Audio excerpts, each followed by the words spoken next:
Okay, on the notes, the looking at this concept in general terms, the probability of x or y, where x or y are favorable outcomes, any x or any y counts as a favorable outcome, is equal to the probability of x plus the probability of y minus the probability of x and y, the overlap, the intersection.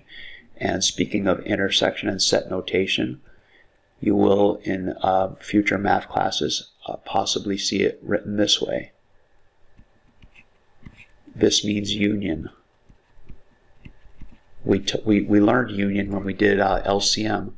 We find that if we sort the prime factors into a Venn diagram and multiply all of the prime factors in the union, which is every prime factor in the Venn diagram, we get the least common multiple of the numbers we're considering. Well, this is the same thing. If you think back to the big Venn diagram I showed earlier, the clubs and the face cards, if we want a probability of a club or a face card, it's the probability of any of those favorable outcomes, every club and face card in that Venn diagram.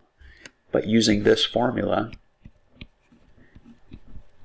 makes sure that we calculate each of those probabilities and then subtract the intersection, which can be written this way.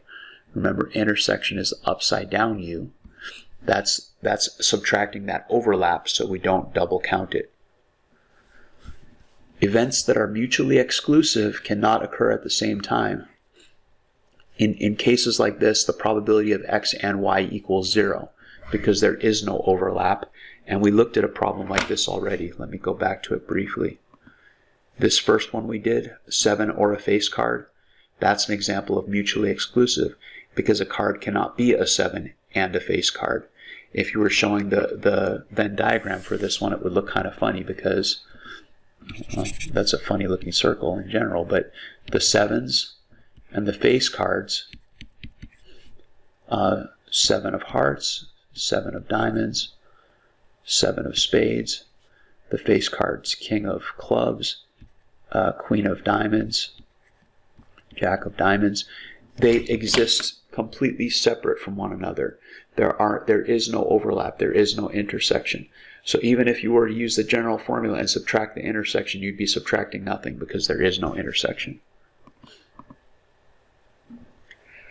Okay, when there is no intersection, I think it's clear that you just have this, you just add the two probabilities.